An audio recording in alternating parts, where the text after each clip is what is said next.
Hello everyone and good morning. My name is Vivek Sharma and today we will be discussing three major articles. First one is Operation Midnight Hammer. Second, expansionary policy in slowing economy. Third, antimicrobial resistance and insect-based livestock feeds. ये तीन article हैं जिसके बारे में हम discuss करेंगे. First article में आपको समझना होगा कि ऑपरेशन मिडनाइट अटैक है क्या या हैमर है क्या.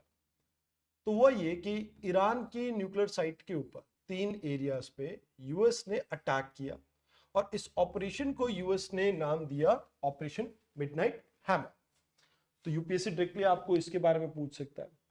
इसमें B2 स्टिल्थ आपका एयरक्राफ्ट इसमें यूज किया गया था. ये एयरक्राफ्ट मिसूरी एयरबेस से B2 फ्लाई करता है और ये जाता है मिडिल ईस्ट.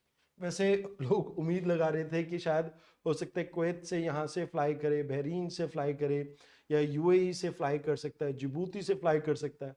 बट यूएस ने जो रिस्पांस दिया वहां पर मिसूरी से सीधा ये फ्लाई करके आपका एयरक्राफ्ट कहां पर गया, ईरान में, और ईरान में अटैक किया.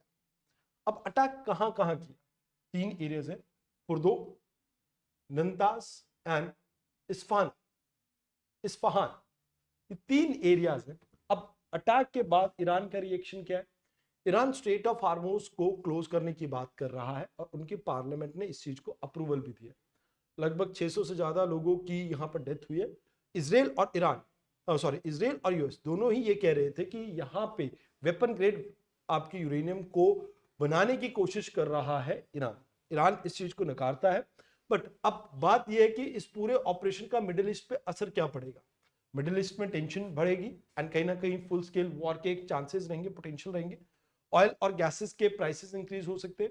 इस एरिया में ऑपरेट होने वाली शिप्स, उनको कहीं ना कहीं एक्स्ट्रा इंश्योरेंस कॉस्ट पे करनी पड़ेगी, तो शिपिंग की कॉस्ट इससे इंक्रीज करेगी. अभी कहीं ना कहीं यूएन का कोई मैंडेट नहीं था इस तरह के स्ट्राइक के ऊपर, बट जिस तरह से इसराइल और ईरान मतलब इसराइल और यूएस ने यहाँ पर अटैक किया है, तो कहीं ना कहीं यूएन के ऊपर भी एक सवाल उठते हैं एंड कहीं ना कहीं इंटरनेशनल एटॉमिक एनर्जी एजेंसी की इंस्पेक्शन भी और ज्यादा वीक हो जाएगी. बिकॉज हो सकता है अब ईरान इनको अपनी कंट्री के अंदर जाना अलाउ ना करे. अब यहां पर रीजनल अलाइनमेंट चेंज हो सकते हैं, ग्लोबल पोलराइजेशन देखने को मिल सकते हैं. अब वेस्टर्न और नॉन वेस्टर्न कंट्रीज के बीच में जो रिफ्ट है, जो टेंशन है, वो और ज्यादा इंक्रीज कर सकती है. अब स्ट्रेट ऑफ हार्मोज की बात करें तो एक नैरो पास है जो ईरान और ओमान के बीच में लोकेटेड है. ऑलमोस्ट 47% इंडिया का ऑयल ट्रेड यहीं से पास होके जाता है. ग्लोबल लेवल की बात करें तो 20% ऑयल, 25% नेचुरल गैस का ट्रेड इस एरिया से होता है. एंड इस एरिया की अगर हम बात करें तो काफी क्रिटिकल है वर्ल्ड के ऑयल और एनर्जी ट्रेड के लिए. तो ये आपका क्लोजेस्ट है कहीं ना कहीं ईरान के. तो हो सकता है ईरान अभी इसको क्लोज करने की बात करे एंड कर भी सकता है. तो आने वाले समय में ऑयल के प्राइसेस इंक्रीज करेंगे, शिपिंग की कॉस्ट इंक्रीज करेगी एंड नेचुरल गैस के प्राइसेस भी इंक्रीज करेंगे, जिससे बहुत सारी कंट्रीज में आप ये मान के चलो कि इंपैक्ट हो सकता है. स्पेशली अगर हम बात करें तो ईरान बहुत ज्यादा तेल चाइना को भी एक्सपोर्ट करता है और बाकी कंट्रीज को भी करता है. ईरान हमारे साथ इतना डायरेक्ट उनका ट्रेड नहीं रहा, बट पहले होता था. बट इंडिया की आज की डेट की बात करें तो क्रूड ऑयल ऑलमोस्ट 85% हम इंपोर्ट करते हैं और natural gas 50%. Majorly Iraq, Saudi और कतर से हमारा इंपोर्ट आता है, जो कि स्ट्रेट ऑफ हार्मोज से होकर निकलता है. तो प्रॉब्लम यहाँ पे ये है कि आने वाले समय में इकोनॉमी में आपको असर देखने को मिलेगा. ट्रेड बैलेंस कहीं ना कहीं हमारा जो करंट अकाउंट डेफिसिट है उसके ऊपर असर पड़ेगा, जिससे ट्रेड बैलेंस के ऊपर असर पड़ेगा एंड क्रूड ऑयल के प्राइस के इंक्रीज होने से इन्फ्लेशन के ऊपर भी असर पड़ सकता है. तो ये कुछ इंपैक्ट है जो मैंने आपको बताया कि फॉरेन एक्सचेंज रिजर्व, जो आपका फॉरेक्स है, वो क्या हो जाएगा, नीचे चला जाएगा. प्लस दूसरी चीज यहां पर फिजिकल डेफिसिट इंक्रीज करेगा बिकॉज आपको एनर्जी स्पेंड, अपना पैसा एक्सपेंसेस जो है आपके वो इंक्रीज होंगे. तीसरी चीज रुपी डेप्रिशिएट करेगा बिकॉज डॉलर की डिमांड इंक्रीज होगी, जो पेमेंट करनी होगी उसकी वजह से इन्फ्लेशन रहेगी. पेट्रोलियम रिजर्व के ऊपर कहीं ना कहीं असर पड़ेगा एंड कहीं ना कहीं हमें ऑल्टरनेट रूट ढूंढना पड़ेगा जिसमें गुयाना या Latin American countries can be the source. तो ये चीजें आपको यहाँ पे देखने को मिलेंगी. चलिए अब बात करते हैं एक्सपेंशनरी पॉलिसी के बारे में. ये बात छुट्टी तो नहीं है कि रिसेंट टाइम में इंडिया के अंदर आपको एक्सपेंशनरी पॉलिसी देखने को मिलती है जहां पर रेपो रेट को रिड्यूस किया जाता है एंड मोर ओवर कुछ मॉनेटरी मेजर्स भी लिए गए हैं गवर्नमेंट के द्वारा. अब इन सभी के पीछे जैसे बजट में इनकम टैक्स का कट होना या आपको ये रेपो रेट का रिड्यूस होता हुआ दिखना, ये सभी एक चीज को इशारा कर रहे हैं कि भाई जो क्रेडिट ग्रोथ है वो इंडिया में स्लो चल रही है एंड प्लस अनएम्प्लॉयमेंट देखने को मिल रही है। तो इसकी वजह से इकोनॉमी के अंदर हम एक तरह का स्टिमुलस जनरेट करना चाहते हैं जिससे इकोनॉमी को वापस से रिवाइव कर सकें। तो ये दो प्राइमरी टूल होते हैं जैसे फिस्कल पॉलिसी और मॉनेटरी पॉलिसी, जिसके थ्रू गवर्नमेंट कहीं ना कहीं कंट्रोल करती है आपकी मैक्रो इकोनॉमिक्स को विद आरबीआई या रिजर्व बैंक ऑफ इंडिया, जिसमें आप ये मान के चलो फिस्कल पॉलिसी में गवर्नमेंट क्या एक्सपेंडिचर करने वाली है या आपका टैक्सेशन किस तरह से रहेगा, ये सब चीजें आती है। वेयर एज मॉनेटरी पॉलिसी में लिक्विडिटी इकोनॉमी की और इंटरेस्ट रेट को कंट्रोल किया जाता है। तो अभी इकोनॉमी में कुछ स्लो डाउन देखने को मिल रहा था, तो इसे बूस्ट करने के लिए हमने अपनी क्या की है, कहीं ना कहीं अपनी इकोनॉमी के अंदर जो ओवरऑल आप ये कह सकते हो कि डिमांड को इंक्रीज करने के लिए हमने मॉनेटरी पॉलिसी को चेंज किया है, जहां पर एक्सपेंशनरी पॉलिसी को हमने कहीं ना कहीं इंप्लीमेंट किया है एंड इसके साथ साथ हमने फिस्कल पॉलिसी में भी टैक्स कट के ऊपर फोकस किया है। अब यहां पर ये कहा जाता है कि भाई हो सकता है आने वाले समय में इससे कुछ प्रॉब्लम्स आ सके, जैसे जनरली ये इकोनॉमी को बूस्ट करने के लिए यूज करती है बट इससे एग्रीगेट डिमांड भी इंक्रीज होती है और कहीं ना कहीं आप ये मान के चलो इसको रेप्लिकेट होने में, या आप ये मान के चलो आज आपने अगर इस पॉलिसी को इंप्लीमेंट किया है तो इसको ग्रास रूट लेवल पे इंप्लीमेंट होने में आपको 1 से 2 महीने में पता लगता है उसका इफेक्ट। तो यहां पे फिस्कल पॉलिसी की बात कीजिए तो गवर्नमेंट स्पेंडिंग आप इंक्रीज कर रहे हो, टैक्सेशन आप डिक्रीज कर रहे हो, प्लस इंटरेस्ट रेट आप डिक्रीज कर रहे हो, मनी सप्लाई को इंक्रीज कर रहे हो, तो इससे कहीं ना कहीं आपकी इकोनॉमी में ओवरहीटिंग होगी एंड इससे इन्फ्लेशन इंक्रीज होगा एंड फिर फ्यूचर में फिर से आपको टाइट मनी पॉलिसी इन्वोक करनी पड़ेगी यानी इंप्लीमेंट करनी पड़ेगी। इससे कहीं ना कहीं आपका मल्टीप्लायर इफेक्ट जो है टैक्स कट का वो हम चाहते हैं कि इकोनॉमी में देखने को मिले, बट अभी जो कॉन्फिडेंस है जो कंज्यूमर का वो काफी वीक चल रहा है, हाउस होल्ड में सेविंग हाई चल रही है एंड कहीं ना कहीं पॉलिसी ट्रांसमिशन में जो डिले देखने को मिल रहा है, इसकी वजह से आपको इसके रिजल्ट अभी नहीं मिलेंगे। आइडियल सिनेरियो ये रहता है कि भाई आप इन्फ्लेशन आपका बहुत तेजी से जब इंक्रीज करेगा तो आपको जितने भी आपने मॉनेटरी पॉलिसी में कट दिए हैं वो सारे कट आपको रिड्यूस करने पड़ेंगे एंड इससे कहीं ना कहीं वही सिचुएशन आ जाएगी कि जो पहले आपकी एग्जिस्ट करती थी, जहां पे आपकी इकोनॉमी के अंदर क्या होता है कि एकदम से इन्फ्लेशन इंक्रीज करते हैं, इन्फ्लेशन को कंट्रोल करने के लिए आप रेपो रेट इंक्रीज करते हो और जिससे मनी सप्लाई फिर से डाउन हो जाएगी।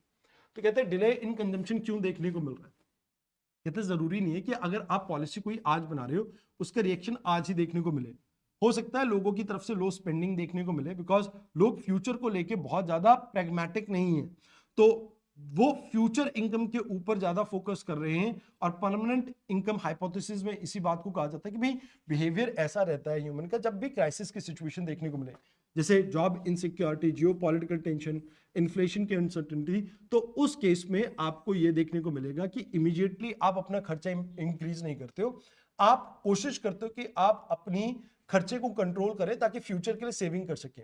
तो आइडियली अगर हम बात करें तो हमें अभी क्या करना चाहिए, तो कहते हैं अभी आपको ना देखो सबसे पहले तो आप वेलफेयर स्कीम्स की बात करें तो अगर आप बहुत ज्यादा इंप्लीमेंट कर रहे हो तो इससे गवर्नमेंट की बोरोइंग रेवेन्यू एक्सपेंडिचर पे ज्यादा है रादर देन कैपिटल, तो आप कैपिटल एक्सपेंडिचर को इंक्रीज कीजिए, कहीं ना कहीं आप कोशिश कीजिए कि जो पब्लिक सेक्टर एम्प्लॉयमेंट है उसको बूस्ट कीजिए, पेंशन स्कीम्स को बूस्ट कीजिए, इवन आप कोशिश कीजिए कि आप टैक्स का कहीं ना कहीं सफिशिएंट आउटपुट नहीं देता, बट अगर आप आप इंक्रीज कर सके आप किसी भी तरह से गवर्नमेंट की स्पेंडिंग को इंक्रीज कर सके कैपिटल एक्सपेंडिचर में, तो that will be a good sign.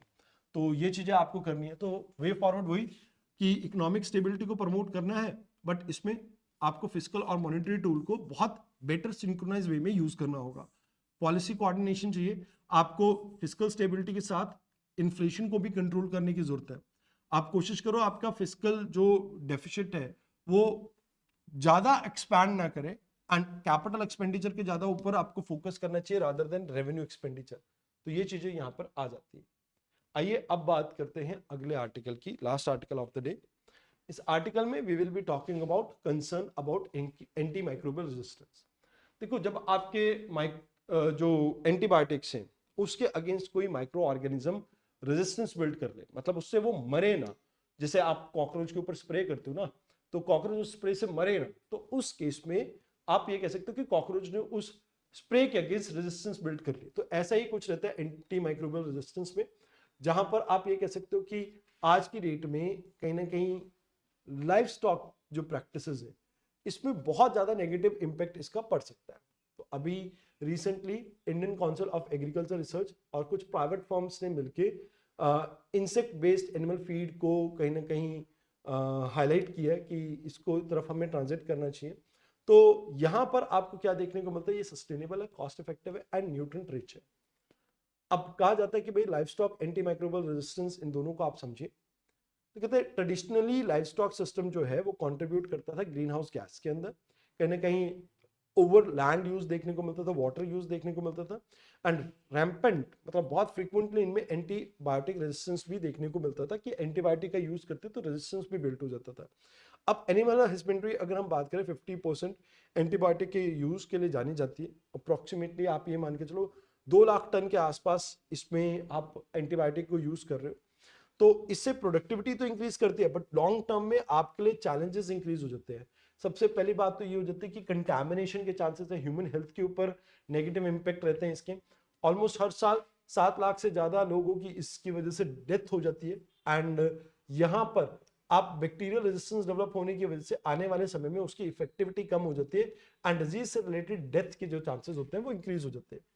तो अभी हम यहाँ पर क्या चाहते हैं, तो यहां पर हम इंसेक्ट ड्राइव्ड इंग्रेडिएंट्स को यूज कर रहे हैं जैसे लावा, मील या फैट्स को, जो कहीं ना कहीं एक सस्टेनेबल ऑल्टरनेटिव है प्रोटीन सोर्सेज के। लाइक आप जैसे लाइक सोयाबीन की बात करते हो या फिश मील की बात करते हो तो उसके लिए। तो यहाँ पर पर्टिकुलरली इंसेक्ट लावा जो हम यूज कर रहे हैं वो उसका एज अ सस्टेनेबल ऑल्टरनेटिव के तौर पे यूज कर रहे हैं। फिर हम यहाँ पर प्रोसेस्ड इंसेक्ट्स को भी यूज कर सकते हैं, जैसे इसमें आप ब्लैक सोल्जर फ्लाइज या लावा या मील वॉर्म इन सब का आप इस्तेमाल कर सकते हो, हाउस फ्लाई का इस्तेमाल कर सकते हो। देन न्यूट्रिएंट वैल्यू की अगर बात करें तो रिच प्रोटीन सोर्स हैं इसमें एंड कहीं ना कहीं ग्लोबली ये अप्रूव है पिग और बाकी सारे कई सारे जानवर्स के लिए। तो यहाँ पे आप ये मान के चलो कि लाइफ स्टॉक का जो आउटपुट है इससे इंक्रीज करेगा, तो that's why we are talking about this. Insect based feed ये आपको कहीं ना कहीं एंटी माइक्रोबियल रेजिस्टेंस की प्रॉब्लम को एलिमिनेट करने में हेल्प करेगा, एलिमिनेट करेगा नॉन असेंशियल एंटीबायोटिक के यूज को।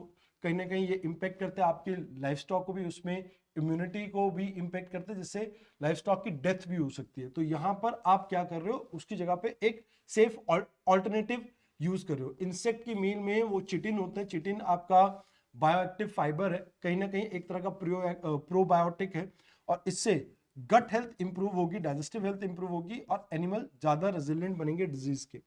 इससे इन्वायरमेंटल बेनिफिट आपको ये देखने को मिलेगा कि कन्वेंशनल फीड के अंदर एंटीबायोटिक को यूज किया जाता है बट इंस्टेड ऑफ दैट अब हम कुछ और बेटर चीजों को यूज कर पाएंगे जिससे इन्वायरमेंटल कंटामिनेशन को हम रिड्यूस कर पाएंगे। इससे कहीं ना कहीं आप ये मान के चलो कि वो जो जीन्स के अंदर रेजिस्टेंस बिल्ट होते हैं वो रेजिस्टेंस कम हो जाएगी। तो प्रोटीन, फैट, फाइबर और माइक्रो न्यूट्रिएंट्स के लिए अच्छा है। कहीं ना कहीं आप ये मान के चलो इसकी एफिशिएंसी भी बेटर है, 12 टाइम ज्यादा बेटर है एंड लैंड यूज कम हो जाएगा, वाटर यूज कम हो जाएगा, ग्रीन हाउस गैस का एमिशन कम हो जाएगा और इवन आप ये मान के चलो डाइजेस्टिव सिस्टम इंक्रीज होगा, बेस्ट होगा और जिससे लाइफ स्टॉक की इंप्रूवमेंट होगी and in addition to this आपकी कॉस्ट भी क्या रहेगी, कम रहेगी। तो ये सभी चीजें आपको इसमें बेनिफिट देखने को मिल जाते हैं। तो आज के इस डिस्कशन में इतना ही था। आई होप आपको डिस्कशन अच्छी लगी हो। कल मिलते हैं एक नई डिस्कशन के साथ। धन्यवाद।